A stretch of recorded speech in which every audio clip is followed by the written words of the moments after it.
How you doing, YouTube?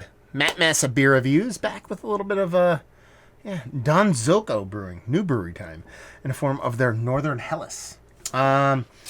This is a crisp, hazy, refreshing, unfiltered lager, 4.2% alcohol by volume. These guys are out of London, actually. I don't know if I've ever had a London beer before. Maybe I have. It comes courtesy of my boy Adam from Mercy Beers. He sent this off with a bunch of beers, and we're diving in. Big story time in the back. We'll try to rip through that real quick. It says here, Northern Hellas is our flagship lager. We use classic German malt and ferment cold with a Swiss lager yeast strain for a clean malt backbone with notes of sweet, crusty bread. Our unique house acid culture is added in the brew house to control the pH level of the beer and achieve a crisp, refreshing finish after fermentation. We top it all off with moderately hopping of New Zealand hops for hints of floral fruit, complementing the crispness perfectly. Northern Hellas is hazy, served unfiltered, and perfect for cracking open with friends. There we go. In my little Libby glass, little dimple Libby jammer here. Let's see what's what.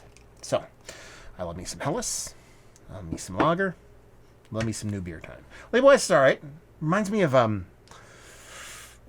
what's the Gun Hill kind of label-esque in a certain way. It's a brewery here out of New York, and that definitely looks the part of an unfiltered lager. Hellas, sure, maybe a skosh lighter than what I expect. Index finger, infinite creamy head, soft hazy body to it, so it lives up to the unfiltered lager portion of the show. Let's try and get a nose.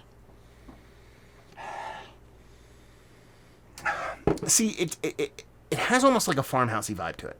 Okay? Nothing too like crazy over the top. I'm really kind of pulling for that. But I think it's that kind of pH balance acidity thing. Not that it's tart, but it has that subtle kind of pop of that subtle, gentle acidic portion of the show that you get from like a farmhouse kind of lager. So it's coming off more like farmhouse kind of lager to me more than anything else.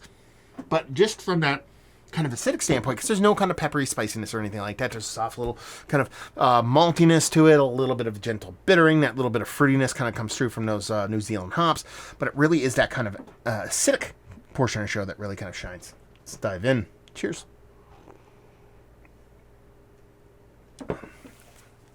I mean, that is the definition of crispy. So when we're talking about adding that specific culture, pitching it with something that has a kind of sharper, cleaner, squeakier kind of ferment to it. And then that subtle dollop of that acidity to it, which definitely comes through. There is that soft little tartness that I attribute so much with like a really well done kind of farmhousey kind of lager, farmhousey kind of table beer. It ends up being a really refreshing, really chuggable, really drinkable beer.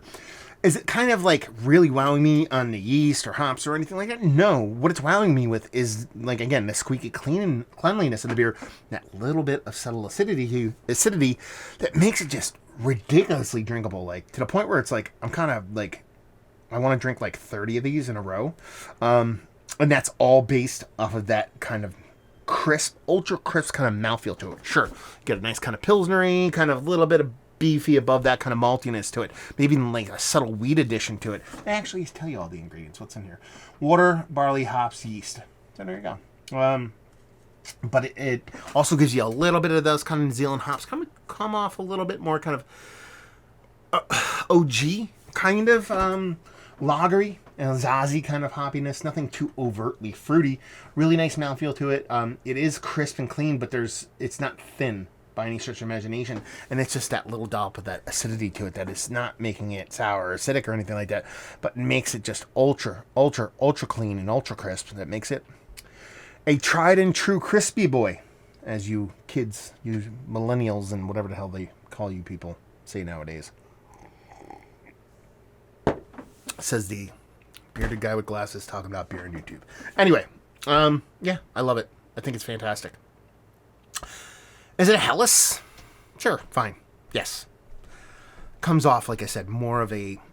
I'm going to shift from a farmhousey lager to a table beer. It comes off more like a kind of an English table beer. Let's put it that way. And I think that's not a negative. That's a positive, and it drinks really, really well. So if I'm going to go, is it one of the better lagers I've had as late? I'm going to go yes, but kind of push in that direction of a kind of table beer as opposed to classic kind of Helles is where it kind of lands for me in a very tasty way. The value and availability, no idea. Adam, please let me know what's what and leave you with if you like what we like this beer. If you like crispy boys, if you like chuggers, if you like really well-made beer, you'll like this. Because that's what this is. This is a crispy, chugging, ultra well-made beer. And that's a good thing. So there you go. A review in the books. Hopefully you guys enjoyed it. Down there if you want to talk about it. Massive Beers if you want to check me out doing the social media stuff. Beer Massif if you want to check me out doing the whole podcasting thing. Hopefully you guys enjoyed the review. Hopefully you're enjoying a little bit of Helles right now. Hope to see you next time. Cheers.